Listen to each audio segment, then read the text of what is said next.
નમસ્કાર દર્શકો, હું ઉર્વી રાવલ સ્વાગત કરું છું તમારું એસએ ન્યૂઝ ગુજરાતમાં। દર્શક મિત્રો, જેમ કે તમે જુઓ છો, અત્યારે ટૂંક સમયમાં જ નવરાત્રીનો તહેવાર પ્રારંભ થવાનો છે। અમે કચ્છની ભૂમિ પર આવી ચૂક્યા છીએ। અહીંયા પર દેશ દેવી માં આશાપુરાનો મંદિર આવેલો છે।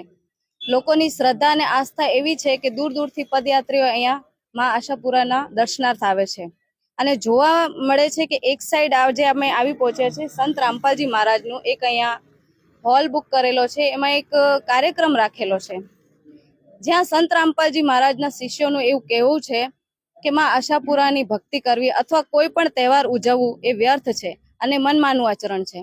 તો અમે આજે આ હોલની તરફ અંદરની સાઈડ જાશું અને જોશું કે અહીંયા શું કાર્યક્રમ ચાલી રહ્યું છે અને એમના શિષ્યો આવું શા માટે કહે છે।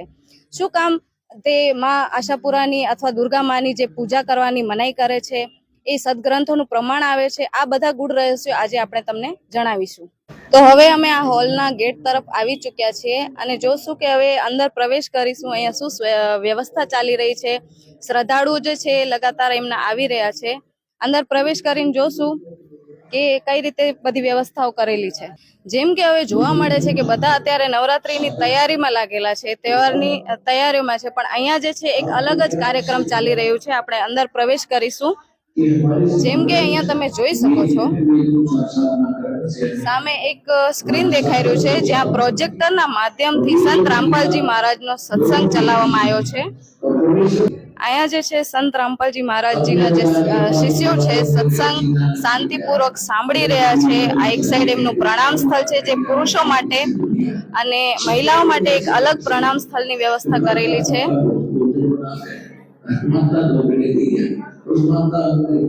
જેમ કે હવે અમે આગળની તરફ વધ્યા અને અમારી નજર એક અહીંયા બુકનો જેમનો સ્ટોલ લાગેલો છે, જે એમના સંત રામપાલજીના શિષ્યો કહે છે કે અમારા ગુરુજી જે શાસ્ત્ર અનુસાર ભક્તિ બતાવે છે, આ બધા શાસ્ત્રો અહીંયા રાખેલા છે। આપણે આગળ વધીશું, એમના શિષ્યોથી પણ જાણકારી લઈશું કે શાસ્ત્રો અનુસાર કેવી રીતે ભક્તિ બતાવે છે, અમને એક બે પ્રમાણ બતાવે અને આ જે પૂજા વિધિ કરવાની મનાઈ કરે છે એના વિશે પણ ખાસી જાણકારી આપે। તો જેમ કે દર્શકો, હવે અમે આ સ્થળે આવી પહોંચ્યા છીએ। અહીંયા સંત રામપાલજી મહારાજનું સત્સંગ ચાલી રહ્યું હતું। તો અહીંયા એક તરફ અમારા સાથે જોડાઈ ચૂક્યા છે એમના અનુયાયીઓ અને એક તરફ બહેનો જે છે એમના કંઈક પ્રશ્નો છે કે નવરાત્રિ પ્રારંભ થઈ ગઈ છે, નવરાત્રિ વિશે જે પણ કંઈક એમના સવાલો છે એમના અનુયાયીઓથી પૂછશે અને એના જે રહસ્યો છે, જેમ કે માનવામાં આવે છે કે સંત રામપાલજી મહારાજ ભક્તિ મુકાવે છે, બધી જ પૂજા સાધના કરવાની ના પાડે છે, એવું શા માટે? તો આ બધા પ્રશ્નો ઉપરથી આજે આપણે ગુઢ રહસ્યો ખોલશું અને જાણશું કે શું રીઝન છે। તો કોણ પ્રશ્ન પૂછવા ઈચ્છે છે? બોલો બેન। સંત રામપાલજી મહારાજ દેવી દુર્ગાની પૂજા કરવાની શા માટે ના પાડે છે? તમે શું કહેવા ઈચ્છો છો? હા, એવું તો અમે પણ સાંભળ્યું છે કે સંત રામપાલજી મહારાજ દેવી દેવતાની ભક્તિ કરવા ના પાડે છે। નવરાત્રિમાં કન્યા પૂજા કરવામાં આવે છે, તેમાં કન્યાઓને જમાડવામાં આવે છે, તેમને ઉપહાર આપવામાં આવે છે, તે પણ સંત રામપાલજી ના પાડે છે। આવું શા માટે? જેમ કે આમનો પ્રશ્ન હતો કે સંત રામપાલજી મહારાજ દેવી પૂજા કરવાનું શા માટે ના પાડે છે અને એક તરફ જે છે કન્યા પૂજન થાય છે એના માટે પણ ના પાડે છે, તો આનો જવાબ કોણ આપશે? શું કહેવા માંગો છો? સંત રામપાલજી મહારાજ પોતાની ઈચ્છાથી ના નથી પાડતા। આપણી ભક્તિનો આધાર છે સદગ્રંથો અને એ જ સદગ્રંથો પ્રમાણે શ્રીમદ દેવી ભાગવતમાં સ્કંદ નંબર 7 અધ્યાય નંબર 36ના પૃષ્ઠ નંબર 562થી 63માં એમ દેવી ખુદ પોતે હિમાલય રાજાને ઉપદેશ આપતા કહે છે કે તું બધી સાધના મૂકીને, મારી ભક્તિ પણ મૂકીને કેવલ બ્રહ્મની પૂજા કર। એનો મંત્ર ઓમ છે, તેની ભક્તિ કરવાથી તું બ્રહ્મલોકને પ્રાપ્ત થઈશ। એમાં સંત રામપાલજી મહારાજ અહીં એ કહેવા માગે છે કે પૂરા સદગ્રંથોના સાર આપીને એમ કહે છે કે દેવી ખુદ પોતે જ પોતાની પૂજા કરવાની ના પાડે છે। એમાં સંત રામપાલજી મહારાજ પોતાની ઈચ્છાથી કોઈ સાધના નથી બતાવતા। જેમ કે આ બેને કીધું કે સંત રામપાલજી પોતાની મરજીથી કોઈ ભક્તિ સાધના નથી છોડાવતા। આમને પ્રમાણ પણ આપ્યું કે શ્રીમદ દેવી ભાગવતમાં આવી રીતે લખેલું છે કે કોઈ પણ પૂજા સાધના કરવાનું પોતે દુર્ગા માતા ના પાડે છે। હવે જેમ કે કોઈ બીજો પ્રશ્ન છે, કોઈ કેવા? હા, બોલો બેન।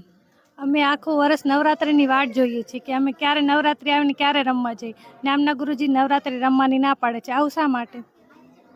તો જેમ કે આમનું કહેવાનો મતલબ છે કે આખા વર્ષ એ રાહ જોતા હોય છે કે ક્યારે નવરાત્રિ આવે ને અમે ગરબા રમવા જઈએ। તો સંત રામપાલજી મહારાજ ગરબા રમવાની પણ શા માટે ના પાડે છે? નવરાત્રીની બધી કરે છે, એ બધું ઢોંગ છે, આ બધા જાય છે નવરાત્રીમાં, એ બધી શું છે, આ બધું મનમાની પૂજા જ છે. હું પણ કેટલી નવરાત્રીમાં જાતી, આખી રાત જાગતી, માતાજીની આરાધના કરતી, પૂજા કરતી, પણ આનાથી કાંઈ લાભ નથી. જ્યારે પરમાત્માની શરણમાં આવીને ત્યારે બધું મને લાભ થયું. નવરાત્રિ આવે છે, આપણે રમવા જઈએ છીએ નવરાત્રિમાં. મને પણ બહુ ખૂબ હતું નવરાત્રિ રમવાનું, કે ક્યારે નવરાત્રિ આવે ને ક્યારે હું રમવા જાઉં. પછી એટલે તમે એમ કહેવા માંગો છો કે તમને પણ નવરાત્રીમાં ગરબા રમવાનો ખૂબ જ શોખ હતો, તો એ શોખ કેવી રીતે મૂકી દીધો, શા માટે? એટલે મને પછી કેન્સલ થયું. પછી હું મારા મમ્મી પપ્પાએ નામ લીધું હતું, તો મમ્મી પપ્પાએ આશ્રમમાં આવ્યા, તો મમ્મી પપ્પાએ કીધું કે ભગતજી કે મારી છોકરીને કેન્સલ થયું છે, નલી લાગલ છે, નલીથી જ્યુસ આપે છે. તો પછી આદેશ આવી માલિકનો કે માલિકે કીધું કે તમારી છોકરી નામ નથી લીધું તો સંકલ્પ લે ખાલી. તો સંકલ્પ લે, તો હું ખાલી ગુરુજીને સંકલ્પ લીધું કે હે ગુરુજી, બાંધી છો સદગુરુ રામપાલજી મહારાજ, મને વગર ઓપરેશને મારી ગાંઠ મટી જશે તો હું તમારે નામ દીક્ષા લઈને નામ લઈશ. સત સાહેબ, તમે કહેવા માંગો છો કે સંત રામપાલજી મહારાજની ભક્તિ આધાર ઉપર તમે ભક્તિ કરી, એનાથી તમને ફરક પડી ગયો, એટલે તમે આ નવરાત્રી બધું ગરબા રમવાનું મૂકી દીધું? હા, મૂકી દીધું.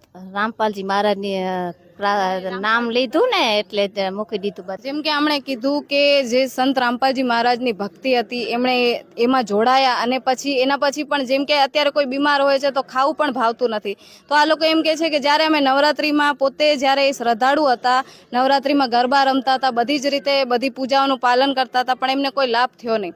હવે બીજું કોઈ પ્રશ્ન બોલો. મનમાની પૂજા એટલે શું? તમે કઈ રીતે કહી શકો છો કે જે લોકો પૂજા પાઠ કરે છે, મનમાનું આચરણ કરે છે, તે લોકોની તમે શા માટે ઠેસ પહોંચાડો છો? એમનું કહેવાનું મતલબ છે કે પૂજા પાઠ કરીએ છીએ, એમની શ્રદ્ધાને તમે શા માટે ઠેસ પહોંચાડો છો? આનો જવાબ કોણ દેવાય છે? બોલો.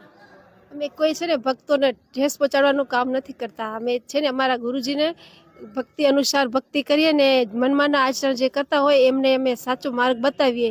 ને અમારા ગુરુજી એમ કહે છે કે મનમાનું આચરણ કરશો તો તમને કોઈ લાભ નહીં મળે, ને જો મનમાન ભક્તિ વિરુદ્ધ કરશો તો તમારે મોક્ષ પણ નહીં થાય. ને અમારા ગુરુજી અમને એ જ્ઞાન આપે છે કે અનુસાર ભક્તિ અનુસાર ગીતાનો 11મો અધ્યાય ને 24 ને 23-24 શ્લોકમાં લખેલું છે. પ્રમાણ સાથે અમે બતાવીએ છીએ અમારા ગુરુજીનું જ્ઞાન. એમનું કહેવાનો અર્થ છે કે ગીતાજીમાં જે શ્લોકો આપેલા છે એના પ્રમાણ ઉપર એ કહે છે અમે કોઈની સાધનાને ઠેસ નથી પહોંચાડતા. તો હવે જોઈએ કે બીજો પ્રશ્ન કોઈ? આ માતાના મઢે અમે પગયાત્રા કરીએ છીએ. શ્રદ્ધાળુ જો વાટ જોતા હોય નવરાત્રિની કે ક્યારે નવરાત્રિ આવે ને પગયાત્રા કરીએ, એનો પણ આ ગુરુજી ના પાડે છે, એનું કારણ શું? બહુ સરસ સવાલ પૂછ્યો કે જેમ કે અહીંયાના શ્રદ્ધાળુઓ છે, માતાનો મઢ અહીંયા કચ્છમાં એક પવિત્ર સ્થાન આવેલું છે. અહીંયા એમ કહેવામાં આવે છે કે કચ્છના માતાના મઢે લોકો પદયાત્રા, એમની શ્રદ્ધા હોય છે કે અમે પગે જઈએ, પદયાત્રા કરીને આટલા શરીરમાં કષ્ટો ભોગીને એ લોકો જાય છે, અને તમે લોકો કહો છો કે આ બધું એક ઢોંગ છે. આ કઈ રીતે? સંત રામપાલ મહારાજનું કહેવાનું એમ છે કે પગપાળા જવાથી કાંઈ ફાયદો લાભ થતો નથી, પગપાળાથી પરમાત્માએ નથી મળતા, અને નવરાત્રિમાં નાચે કૂદે છે એનાથી લાભ નથી થતો. પરમાત્માની જ્ઞાનગંગા પુસ્તક વાંચી અને પરમાત્માને ભજો, અને પરમાત્માને ઓળખવા હોય તો નાચે કૂદે ભગવાન નથી મળતો. આપણે એનાથી કાંઈ લાભ ન થાય, પગ દુખે, હેરાન થાય, અને નવરાત્રિ માતાના મઢે ચાલીને જવાથી તો કાંઈ જ લાભ ન થાય. એમાં દેવી દેવતા પણ દુઃખિત થાય છે. દેવી દેવતાનું કહેવું જ નથી કે તમે ચાલીને આવો મારા મંદિરે, પણ આ બધા મનમાના આચરણ કરે છે, પણ એ નથી, એ કરવાથી કાંઈ લાભ નહીં થાય. મોક્ષનો માર્ગ તો સંત રામપાલ મહારાજ બતાવે છે. જ્ઞાનગંગા પુસ્તક વાંચો અને આ દેહનો પરમાત્મા મનુષ્ય અવતાર સુધારો, એમ કે છે સંત રામપાલ. જેમ કે તમે જોયું કે આમના જે પ્રશ્નો હતા અને આ સાઈડ આમના જવાબ હતા, એમનાથી તમને ઘણું બધું જાણવા મળ્યું હશે. આવી અવનવી જાણકારી માટે જોડાયેલા રહો એસએ ન્યૂઝ ગુજરાત સાથે.